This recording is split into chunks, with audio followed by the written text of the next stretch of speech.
Assalamualaikum warahmatullahi wabarakatuh. Innal hamdalillah nahmaduhu wa nasta'inuhu wa nastaghfiruh wa na'udzu billahi min shururi anfusina min sayyiati a'malina. Man yahdihillahu fala mudilla lahu wa man yudlil fala hadiyalah. Asyhadu an la ilaha illallah wahdahu la syarika lah wa asyhadu anna Muhammadan abduhu rasulullah nabiyya ba'dah. Allahumma shalli wa sallim ala sayyidina Muhammadin al-fatih lima ughliq wal khatim lima sabaq nasirul haq wal bil haq wal hadi siratal mustaqim. Alhamdulillah, segala puji syukur kehadirat Allah Subhanahu wa taala di mana kita dipertemukan lagi dalam channel ini, masih membahas seputar perempuan terkait masalah hukum-hukumnya. Adapun hari ini kita akan membahas hukum tentang batalnya wudhu dari ayah mertua. Apakah seorang ayah mertua batal wudhu ketika menyentuh menantunya? Di sini kita pilih menjelaskan bahwasanya tidak batal wudhu. Alasannya dari An-Nur ayat 31 menjelaskan wala yubdina zinatahunna illa li bu'ulatihinna au abaihinna au abai bu'ulatihinna, dan janganlah mereka memperlihatkan perhiasan tubuh mereka melainkan kepada suami mereka, bapak mereka, atau bapak mertua mereka. Oleh karena itu, suami atau mertua dari seorang perempuan adalah kategori mahram, bukan ajnabiyah. Apa ajnabiyah? Ajnabiyah adalah orang yang di luar yang bisa dinikahi. Sedangkan mahram haram untuk dinikahi. Berikutnya terkait masalah hukum tentang hak-hak perempuan yang selama ini digembar-gemborkan oleh feminisme. Ada pertanyaan kepada beliau, Abdullah bin Mahfuz Al-Haddad, ditanyakan, kami sering mendengar pembahasan tentang hak-hak perempuan atau istri terhadap suaminya di televisi ataupun radio, dan kami belum pernah mendengar orang-orang membicarakan hak-hak suami kepada istri. Beliau menjawab, kenyataan yang kita hadapi sekarang kita adalah tidak ada satupun orang yang membicarakan hak-hak istri atau hak suami, baik televisi maupun radio. Pembahasan yang sering diulang-ulang hanyalah hak perempuan. Tujuan mereka adalah untuk politik, agar perempuan membuang-buang jauh ajaran Islam, dan supaya mereka tampil di tengah-tengah masyarakat dengan keadaan terbuka, bahkan telanjang. Inilah upaya mereka yang kami perhatikan dalam setiap sudut berita, siaran radio, dan media-media lain. Bahkan sekarang sudah di media sosial, propaganda sekuler orang-orang barat agar perempuan membuang jauh-jauh nilai Islam. Seperti itulah gambarannya. Pernyataan tersebut sangat berlawan dengan tuntunan Islam, disampaikan orang berpikiran kaku, di mana mereka melarang perempuan keluar rumah, belajar, bekerja, dan sikap janggal lainnya. Kelompok ini dan kelompok sebelumnya yang membahas tentang hak perempuan sama-sama jauh dari Islam. Jadi dua-duanya tidak betul. Ada juga yang memperlakukan perempuan seperti seekor burung, di rumah terus, bahkan dilarang untuk belajar. Ini juga salah. Ini jauh dari Islam.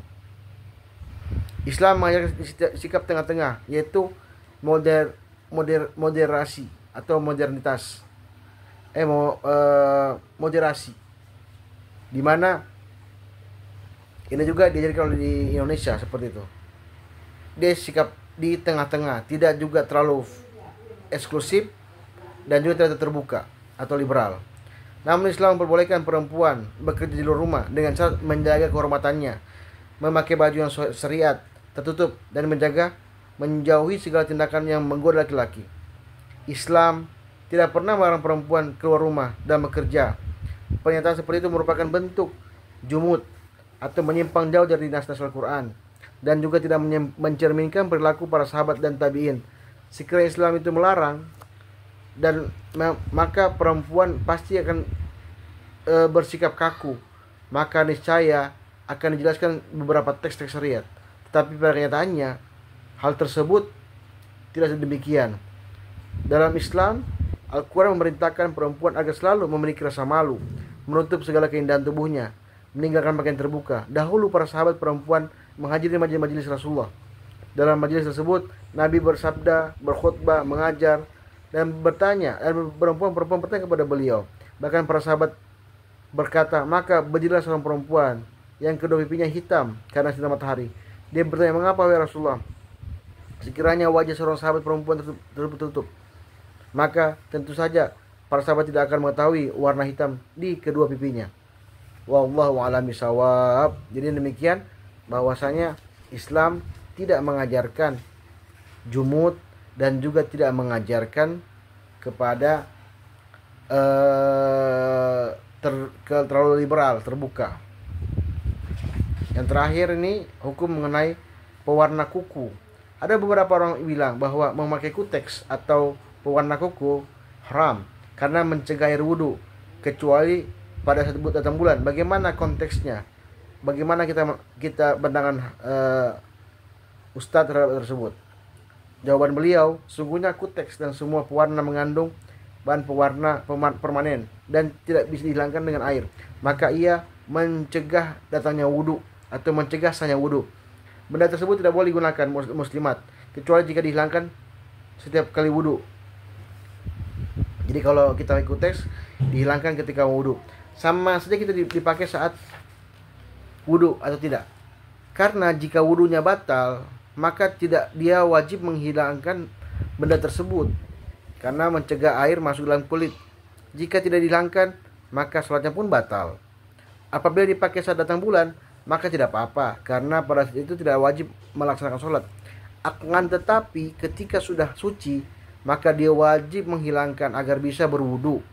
Ketahuilah wahai para muslimat, bahwa semua pewarna tersebut dibuat untuk wanita-wanita kafir yang tidak mengenal Tuhan, tidak sembahyang, tidak punya agama. Dengan demikian, penjualan produk-produk seperti ini kepada muslimat merupakan bagian tipu daya setan, orang-orang barat dan orang Yahudi, agar para muslimat menyia-nyiakan kewajiban sholat yang merupakan tiang agama.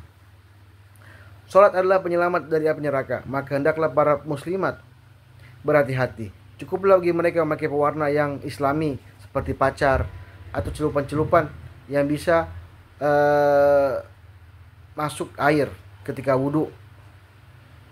Inilah yang diajarkan dan digalakkan oleh Nabi SAW kepada para perempuan.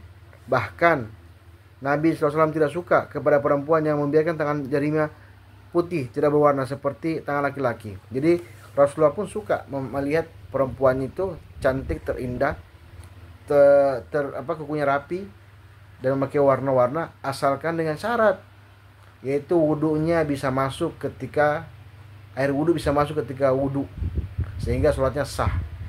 Demikianlah 3 hukum yang saya baca hari ini. Lebih dari kurang saya mohon maaf. Semoga hukum ini bisa bermanfaat untuk kita semua. Akhirul kalam, wassalamualaikum warahmatullahi wabarakatuh.